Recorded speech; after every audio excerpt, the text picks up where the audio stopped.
Good afternoon, ladies and gentlemen. So, as you guys know, I've had the iPhone 16 Pro Max for about a week now. And as you probably can tell, I am shooting this on my iPhone 8 Plus. I would have been filming this on my SE2, but it got put towards trade-in value towards my 16 Pro Max. So it's no longer here. Without further ado, I'm just gonna go ahead and break it down. Let's talk about the size. The size of the 16 Pro Max is basically perfect. And as you can see, I made a cover art for this as well. Compared to my 8 Plus, the 16 Pro Max is just a tiny bit bigger, but I get way more screen real estate when it comes to daily use. So it's really easy and I've already adapted to it. The 120 Hz display is super awesome. That is one thing that I'm so glad to have. It's so smooth because my MacBook Pro has that and now I have a phone that has that. One of the most impressive things about this phone so far is battery life. I have not been disappointed with the battery life on this. I can go a full day without needing to recharge. Although when I first got it, I was a little skeptical about trusting the battery at first, but I found that because of how good the battery life on this phone, it has actually led to increased usage during the day because I wouldn't have to worry about the battery. But I figure if I'm shooting a lot of video, that doesn't use that much battery as would my SE2 or my 8 Plus, which I still have. On my SE2, what was a little annoying is the battery life. I would shoot video for 2 hours, it's dead.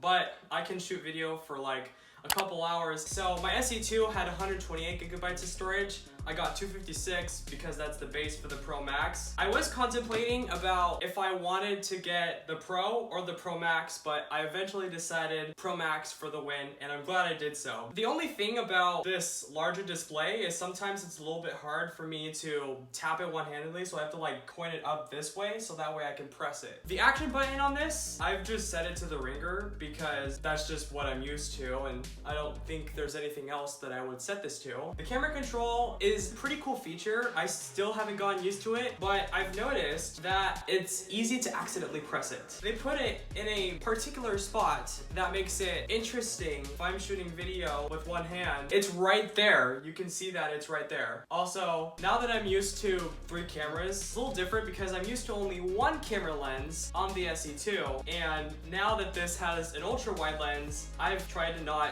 go into that. I can now zoom in up to 15 times in 4K 60 video, and I can zoom out as much as 0.5x. Also, because of HDR video, I've been super happy to get this. So now that I'm able to shoot HDR, that is just mind-blowing. The storage is perfect on this because I don't think I'll have a problem, although I've yet to experiment with shooting more video. The USB-C port is perfect because I shoot a lot of video internally and I like to be able to back stuff up quickly with an external drive. So I'm super happy to have that as well. Honestly, the speakers on this, definitely mind-blowing. If I set an alarm on this, you won't be able to fall back asleep. Like this will wake you up because it's loud. Like I can play something that's not copyrighted though.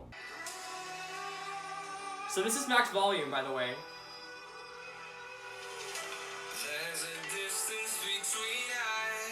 So that's just a little demo there. Not gonna get too much into it. The microphones are interesting, I gotta say. I feel like when you're recording outside, especially if there's a lot of wind, this year for the 16 Pro and the 16 Pro Max, they added wind resistance so that way there's not a lot of wind that interrupts your voice. Although, because I shoot in first-person perspective a lot of time, I'm not sure how this affects, but what's weird is sometimes when I'm shooting a video outside, the audio sounds a little bit differently, so that is something I'll have to play around with. As I mentioned in the short, filming 4K 120, that is gonna be really interesting. I'm used to shooting in 4K 60, but I don't really shoot a lot of slow motion video. 4K at 120 frames per second. That's gonna be interesting because now I can shoot some slow motion shots and then I can just slow it down 50% since I shoot in 4K 60. However, they actually did good with the stabilization. I don't know if you can tell. It's a little sketchy, but I'm sure as I play around with it, like I can show you a test sample that I recorded with it.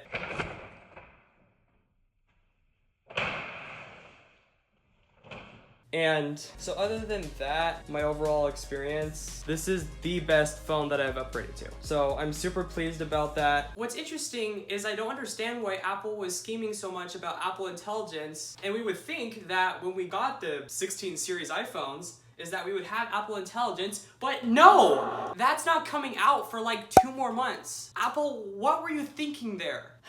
Just Apple being Apple. This is the perfect upgrade, and if you're coming from like an A+ or a SE2, definitely get this, because if you have the ability to upgrade, you might as well. So without further ado, I love this phone. It's simply amazing. Thank you guys for watching. Stay tuned for more, and I'll see you guys in the future.